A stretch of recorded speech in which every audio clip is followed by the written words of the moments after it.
अस्सलाम वालेकुम, मैं हूँ सदफ़ याकूब और आज फिर हम शाम करबला पर बात करेंगे। और मैं आज सारी शहादतों के बारे में नहीं, सिर्फ हज़रत इमाम हुसैन की शहादत के बारे में बात करूँगी और हम इस टॉपिक को इंशाल्लाह ताला आज क्लोज़ कर देंगे। और फिर इसके बाद के जो वाक़यात हैं फिर मैं टाइम टू टाइम इनको आपको बताती रहूँगी कि कौन से वाक़यात जो हैं वो बाद में आए थे बीबियों के साथ और उनके जो सर मुबारक थे वो कैसे जो है ना उनको उनके मुकाम पर पहुंचाया गया।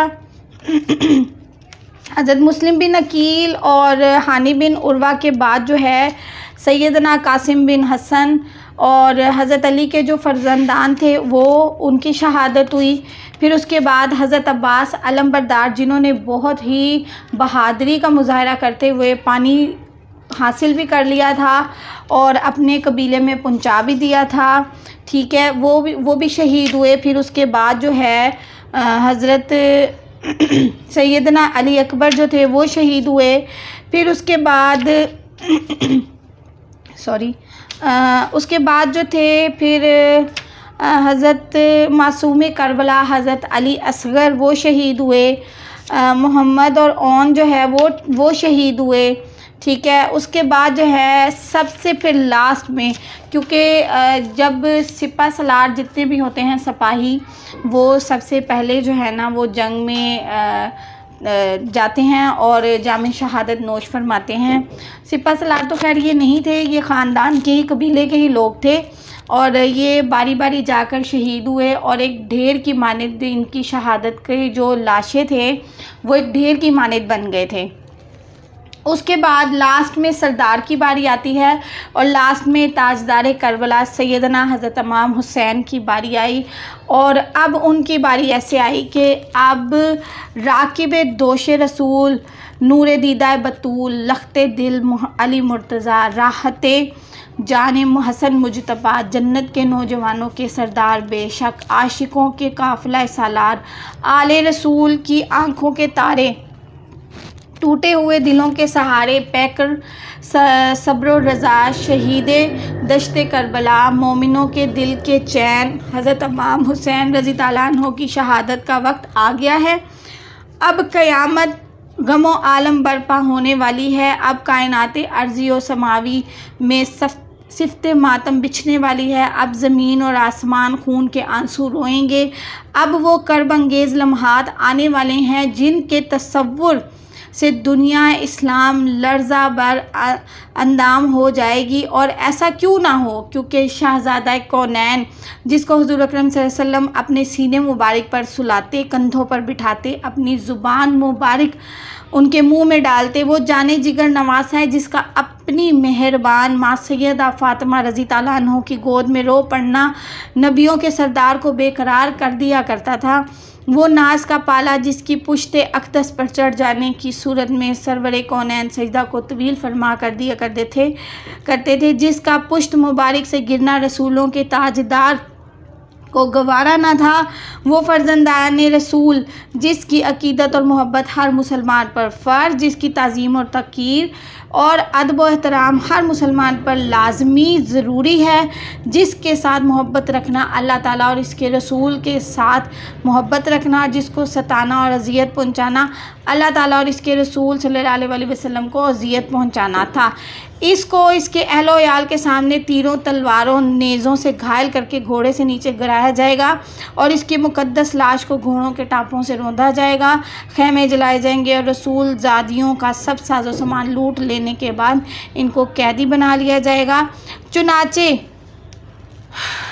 हाय अफसोस, ताजदार करबला अपने तमाम कुंबा कबीला अजीज़ो कारब अवानो अंसार राह हक हमें निसार करने के बाद अपनी जान की नज़र अपने माबूद बरहक की बारगाह अक़दस में पेश करने का अज़म फरमाते हैं और खैमा अहले बैत में तशरीफ़ ले जाते हैं। क्या देखते हैं कि वो बीमार बेटा जिसे सख्त बुखार की हालत में कई दिन बिस्तर पर गुजारे, जिसकी सफ़र की कोफ्त, भूख और प्यास की शिद्दत, आँखों के सामने होने वाली जान का वाक़या ने इस कदर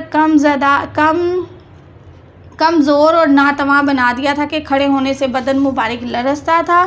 बावजूद इसके नेज़ा संभाले हुए आज़म मैदान जंग है। ताजदार करबला ने अपने नूरे नज़र ज़ैनुल आबिदीन को अपनी आगोश मोहब्बत में लिया, प्यार किया और फरमाया, बेटा अभी तुम्हारा वक्त नहीं आया, अभी तो तुमने अपनी इन माओं बहनों की निगहदाश्त करनी है और इन बेकसाने अहल बैत को वतन तक पहुंचाना है। इन माओं बहनों को इनकी रखवाली करनी है। मेरे फ़र्जंदाने, अल्लाह ताला तुम ही से मेरी नस्ल और हुसैनी सादात का सिलसिला जारी फरमाएगा। देखो, सब्र और सबात से रहना, राह हक़ में आने वाली हर तकलीफ़ और मुसीबत को खंदा पेशानी से बर्दाश्त करना, हर हालत में नाना जान सल्लल्लाहु अलैहि वसल्लम की शरीयत और सुन्नत की पाबंदी करना। बेटा, मसाइब और आलाम कहते हुए जब कभी मदीना मुनव्वरा पहुँचो तो सबसे पहले नाना जान के रोज़े पर जाना और नाना जान को मेरा सलाम कहना, सारा आंखों देखा हाल सुनाना। फिर मेरी अम्मा जान की कब्र पर जाना, उन्हें भी मेरा सलाम कहना। मेरे भाई हसन मुज्तबा को भी मेरा सलाम कहना। मेरे लगते जिगर, मेरे बाद तुम ही मेरे जानशीन हो। इमाम पाक ने अपनी दस्तार मुबारक उतार कर ज़ैनुल आबिदीन के सर पर रखी और इस सब्र और रज़ा के पैकर को फ़र्श अदालत पर लुटा दिया। अब हज़रत इमाम हुसैन जो थे वो अपने खैमा में तशरीफ़ लाए, सामान खोला, कुबाए मसरी ज़ेबतन फरमाई, अपने नाना जान हजूर मोहम्मद सल्लल्लाहु अलैहि वसल्लम का अमामा मुबारक सर पर बांधा। सैयदुल शुहदा हज़रत अमीर हमज़ा रज़ी ताला अन्हु की सपरपुश्त पर रखी। अपनी बरादर अकबर हज़रत इमाम हसन रज़ी ताला अन्हु का पटका अपनी कमर पर बांधा। अपने बाप हैदर करार रज़ी ताला अन्हु की तलवार, जुल्फ़कार रहमाइल की शहीदों के आका, जन्नत के नौजवानों के सरदार, सब कुछ राह हक़ में कुर्बान करके अब अपने सर का नजराना पेश करने के लिए तैयार हो गए। बीबियों के खैमे में तशरीफ़ लाए। बीबियों ने जब इस मंज़र को देखा तो इन पर बेकसी की इंतहा हो गई। चेहरों के रंग उड़ गए, हसरत और यास की खामोश तस्वीर बनी। इन मुक़द्दस ख़वातीन की आंखों से मोती टपकने लगे। इधर इमाम पाक फरमा रहे थे, लो तुम पर मेरा सलाम हो। दर्द में डूबी हुई जिगर सोज आवाज़ में बहनों ने कहा, प्यारे भैया। अज़वाज की सदा आई। सर के ताज सकीना ने कहा, बाबा कहाँ जा रहे हो? हमें इस जंगल में किसके सुपुर्द किए जा रहे हो? जिन दरिंदों ने अली असगर जैसे मासूम पर तरस नहीं खाया, वो हमारे साथ क्या सलूक करेंगे? फरमाया, अल्लाह तुम्हारा हाफिज़ व निगहबान है। आपने सब्र की तलकीन फरमाई और रज़ा इलाही पर साबर और शाकिर रहने की वसीयत की और फरमाया, आपकी बहुत प्यारी बेटी हज़रत सकीना आकर आपसे लिपट गई और चलाते हुए कहा, बाबा अगर आप चले गए तो मैं बाबा कहकर किसको पुकारूंगी? मेरे सर पर मोहब्बत और शफ़क़त से कौन हाथ रखेगा, कौन फेरेगा? इमाम पाक ने सकीना को गोद में उठा लिया और कहा, प्यार किया और अपनी बहन हज़रत ज़ैनब की गोद में देते हुए फरमाया, ज़ैनब ये मेरी नाज़ों की पाली बहुत प्यारी बच्ची है, इसको रोने ना दिया करना, इसको यतीमी का एहसास ना होने देना, इसको मेरी लाश के पास ना आने देना। ज़ैनब ने कहा, मेरी माँ जाए, आज सकीना ही यतीम नहीं हो रही, आज तुम सब बेसहारा और यतीम हो रहे हैं। काश हमें मौत आ गई होती, हमारी आंखें इस रूह फरसा मंज़र को ना देखती। भैया आपके बगैर और आपके बाद आखिर हमारी ज़िंदगी का मकसद क्या है? हमें भी अपने साथ ले चलो, हम भी आपके दोष बादोष लड़ कर अपनी जानें फ़िदा करेंगी। फरमाया, मेरी बहन तुम साबरों की औलाद हो, क़ज़ाए क़दर इलाही पर साबर और शाकिर रहो और ज़ुबान पर कोई हर्फ शिकायत ना आने दो। ये दुनिया एक सराय फ़ानी है और दारे आखिरत ही बाकी और हमेशा रहने की जगह है। हमारे शफ़ीक नाना अल्लाह के रसूल तशरीफ़ ले गए। फिर अम्मा जान सैयदा आलम दागे जुदाई दे गई। बाबा के सर का ज़ख़म तन 3 दिन आँखों से देखा, वो भी लहद में जा छुपे। भाई हसन के जिगर के टुकड़े तुमने और हमने तश्त में देखे और सब्र किया, अब मेरे मामले में भी सब्र करो। तुमने तो अभी आने वाली शदीद तरीन मसाइब पर भी सब्र की मोहर लगानी है। फिर आपने एक बीबी का नाम लेकर सलाम किया, सब्र व ज़ब्त की वसीयत फरमाई। दुखे व मजरूह दिल जुदाई के तसव्वुर से पाश हो रहे थे। हसरत भरी निगाहें पुरनूर चेहरे का दीदार कर रही थी। आहो सद आह, चंद लम्हात के बाद ये जलवे हमेशा के लिए ओझल होने वाले थे। हज़रत इमाम ने खुदा हाफिज़ कहा और खैमे से निकले। मज़लूम करबला ने दाएं बाएं निगाह की तो तमाम मैदान इन जहां निशानों से खाली पाया जो हर वक्त रकाब नसरत में हाजिर रहते थे और सवारी के वक्त रकाब गर्दानी करते थे। हज़रत ज़ैनब ने देखा कि भाई को कोई सवार कराने वाला नहीं तो पुकारी, ए राकिब, दोशे रसूल, और काबेदारी की खिदमत को कोई नहीं तो मायूस ना होना, रसूल अल्लाह के नवासी इस खिदमत के लिए हाजिर हैं। ताजदार करबला सवार हुए और मैदान की तरफ रुख किया। उसके बाद जो था हज़रत इमाम पाक मैदान करबला में बातिल की तारीकियों में हक़ और सदाकत का आफताब बनकर चमके और अपनी ज़ाती और नस्बी फ़ज़ाइल पर मुश्तमिल एक रजस पड़ा, और वो रजस जो है वो मैं इंशाअल्लाह ताला फिर आपके साथ शेयर करूँगी। फिर फरमाया, ए लोगो, तुम जिस रसूल सल्लल्लाहु अलैहि वसल्लम का कलमा पढ़ते हो, इसी रसूल का इरशाद है, हसन और हुसैन मेरे दोनों नवासे जवानाने अहले बश्त के सरदार तुम में कौन है जो इस हदीस का इनकार करता है? बेगैर तो ज़रा शर्म करो और खुदाए रसूल पर ईमान रखते हो तो सोचो कि इस समीओ बसीर शाहिद और शहीद खुदा का क्या जवाब दोगे, और मोहसिन आज़म नूर मुजस्सिम रहमत आलम हजूर मोहम्मद रसूल सल्लल्लाहु अलैहि वसल्लम को क्या मुँह दिखाओगे? अपने रसूल का घर उजाड़ने वालों, अगर क़यामत पर ईमान रखते हो तो अपने अंजाम पर नज़र करो। अब आफ़ताबे नबूवत का नूर नज़र, शहनशाह वलायत का लख्ते जिगर, मखदूमा कायनात, खातून जन्नत के दिल का चैन, पैकरे सब्र और रज़ा, सैयदना हुसैन भूख और प्यास की हालत में दोस्तों और अजीज़ों की जुदाई के ज़ख्म दिल पर लिए हुए करबला की तपती हुई रेत पर 20,000 के लश्कर जरार के सामने खड़े ये फरमा रहे थे कि अगर तुम किसी तरह खून ना हक से बाज आने वाले नहीं हो तो आओ फिर मेरी मुराद पूरी करो और मेरे खून से अपनी प्यास बुझाओ। चुनाचे मशहूर जंगजू और बहादुर अफराद जिनको सख्त वक्त के लिए महफूज रखा गया था, इनमें से तमीम बिन कहतबा पूरी तैयारी के साथ अपनी बहादुरी की डेंगी मारता हुआ और गरूर और तकब्बुर के कलमे कहता हुआ आपके मुकाबले पर आया और खून मुंह को लगे हुए चीते की मानेद आप पर झपटा। आपने बर के खातफ की तरह तबीर बराह चमका कर इसका सर मसल ख़याम खाम जिस्म से उड़ा दिया और इसके गरूर शुजात को खाक में मिला दिया। ये देखकर जाबर इब्न काहिर कम ही बड़े करोफर और लाफ गजाफ के साथ आगे बढ़ा और एक नारा मारकर कहने लगा कि बहादुराने शाम और इराक़ में मेरी शुजात और बहादुरी के चर्चे हैं। एक नारा मारकर कहने लगा, किसी में मेरे मुकाबले की ताब नहीं। सपाहे शाम का ये सरकश गुस्ताख जब हज़रत इमाम के सामने आया तो आप पर तलवार का वार किया। आपने इसका वार बचाकर सैफ़े बराह का एक ऐसा वार इस पर किया कि इसका बाजू कटकर ज़मीन पर जा पड़ा। पुश्त फेर कर भागने लगा। मुल्कुल मौत ने इसका रास्ता रोक लिया और इमाम पाक ने दूसरी ज़रब लगाई और वो भी शहीद हो गया, वो भी मर गया। अच्छा जी, उसका भी सर जो है वो तन से जुदा कर दिया।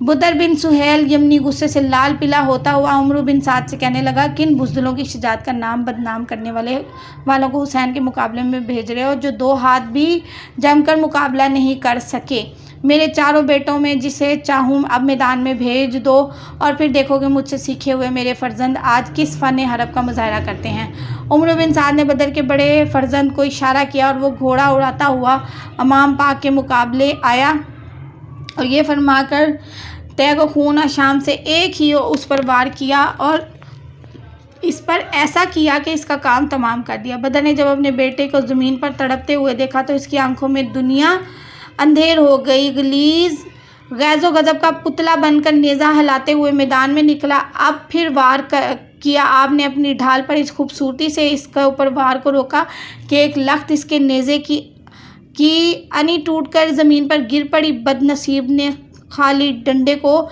गुस्से से ज़मीन पर दे मारा और तलवार संभाल ली।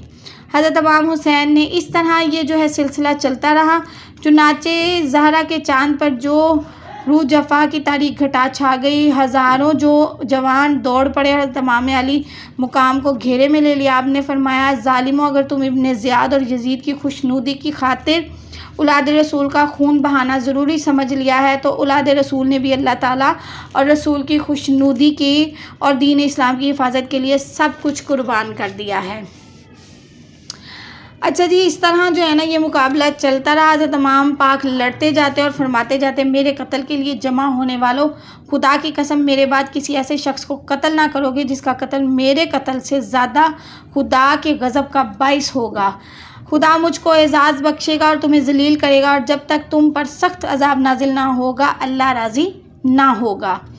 बावजूद इसके कि 3 दिन के प्यासे और सदमों से चूर थे, अपनी शहादत के बाद मुख्तरात, असमत और तहारत की असीरी और बेकसी का ख्याल भी दामनगीर था, मगर कुर्बान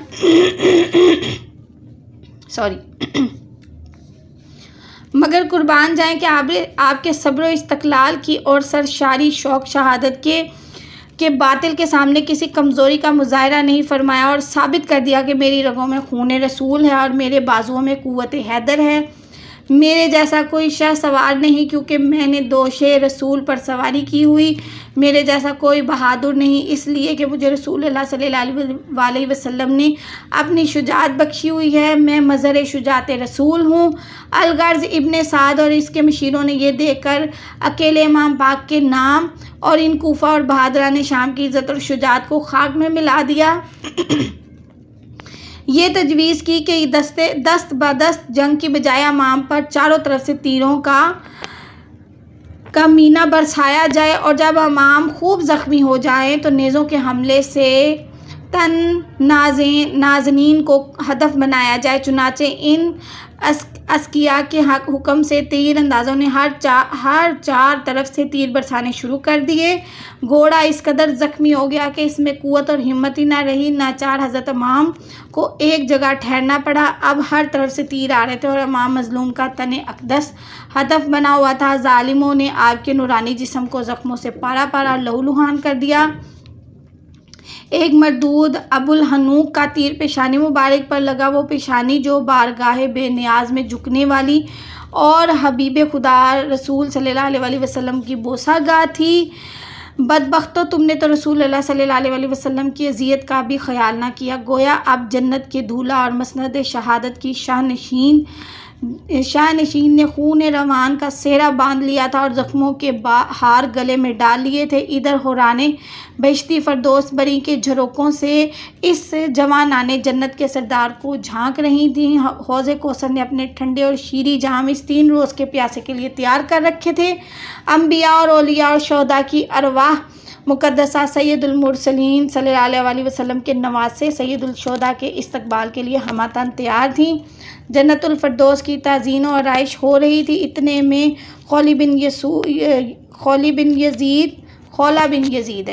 बिन यजीद ने सीना बकीना पर एक तीर ऐसा मारा कि कल्बे अक़दस में पैवस्त हो गया। अब राकबे दोष पैगंबर को घोड़े पर करार दुश्वार हो गया। हाथों में लजामे फ़र्श छूट गए और इमाम अर्श नशीं बहुत बेदर्दी और सदर ज़हीन से फ़र्श ज़मीन पर गिरा दिए गए, और शिमरुल आइन ने आर्ज़ मुबारक पर तलवार मारी। इसके बाद बदबख्त सनान बिन अंस नक़फ़ी ने आगे बढ़कर एक नेज़ा मारा कि तने अक़दस के पार हो गया, और रेहान रोज़ा रसालत, यास्मीन गुलशन, वलायत गुलदस्ता, बागुल अफ्ता, लाइला शाइस्ता, चमन हल अता, यादगार ख़ानदान नबूवत सलाला और दमान रसालत, शहज़ादा कौनैन हज़रत इमाम हुसैन रज़ी ताला अन्हो बारगाह अज़दी में सजदा रेज़ होकर वासले बाहक हुए। इन्ना लिल्लाहि व इन्ना इलैहि राजिऊन।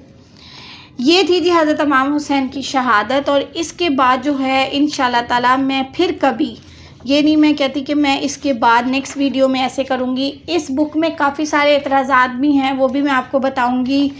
और करबला जो इसके बाद हज़रत जो उनकी बीबियाँ थीं, उनके कैसे जो है ना उनकी बेहुरमती की गई, उन वाक़यात को भी इंशाअल्लाह ताला मैं फिर कभी आपके साथ शेयर करूँगी। और ये थी हज़रत इमाम हुसैन की शहादत। इसके बाद बहुत सारे लोग जो बीच में मुलविस थे, जो बाकी रह गए, उनके साथ बहुत सारे वाक़यात हुए। कूफे में ऐसी बीमारी आ गई, कईयों को कोढ़ पड़ गया, कईयों को आग लग गई, बहुत सारे लोग जो है ना इसके बाद जो यजीद था उसका हाल बहुत बुरा हुआ। ये इंशाल्लाह ताला फिर कभी मैं ये वीडियो बनाऊंगी हज़रत इमाम हुसैन के टॉपिक के ऊपर, तो फिर मैं इंशाल्लाह ताला ये आपके साथ शेयर करूंगी। अब मैं फिर से अपना वो जो सिलसिला था, जो पहले नबी जो कि कुरान पाक में जिन नबियों का ज़िक्र है था, उनके बारे में मैं डिस्कस करूँगी, जो कि हमें जनरल नॉलेज नहीं है इन नबियों की कि इनकी ज़िंदगियां कैसे गुजरी थी। मैं फिर इंशाल्लाह ताला उनके ऊपर वीडियो बनाना शुरू करूँगी। और ये टॉपिक काफ़ी तवील है, इसको मैं पूरा साल भी डिस्कस करती रहूँ तो ये काफ़ी लंबा है। और मुझे उम्मीद है कि आपको ये वाक़ये से काफ़ी नॉलेज मिला होगा। और अगर नॉलेज मिला है, मेरी वीडियो अगर आपको अच्छी लगी है तो प्लीज़ मेरी वीडियो को शेयर करें, लाइक का बटन दबाएँ, मेरे चैनल को सब्सक्राइब करें और मुझे दुआओं में याद रखिएगा। ये शाम करबला की आखिरी वीडियो थी। मैंने बहुत शॉर्ट करके हज़रत इमाम हुसैन की शहादत को आपके साथ शेयर किया है कि हज़रत इमाम हुसैन की शहादत कैसे हुई थी।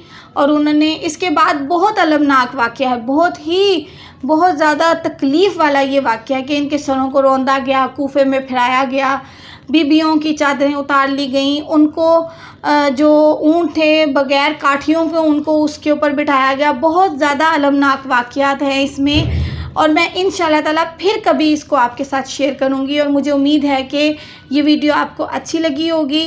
प्लीज़ मेरे लिए दुआ कर छोड़िया करें। और अगर इसमें कोई लफ्ज़ का चुनाव गलत हो जाता है या कोई मैं गलत लफ्ज़ बोल जाती हूँ तो प्लीज़ एक आम इंसान होने की हैसियत से मुझे माफ़ कर दीजिएगा। अपना ढेर सारा ख्याल रखिएगा, मेरे लिए दुआ कर दीजिएगा। ओके जी, अल्लाह हाफिज़।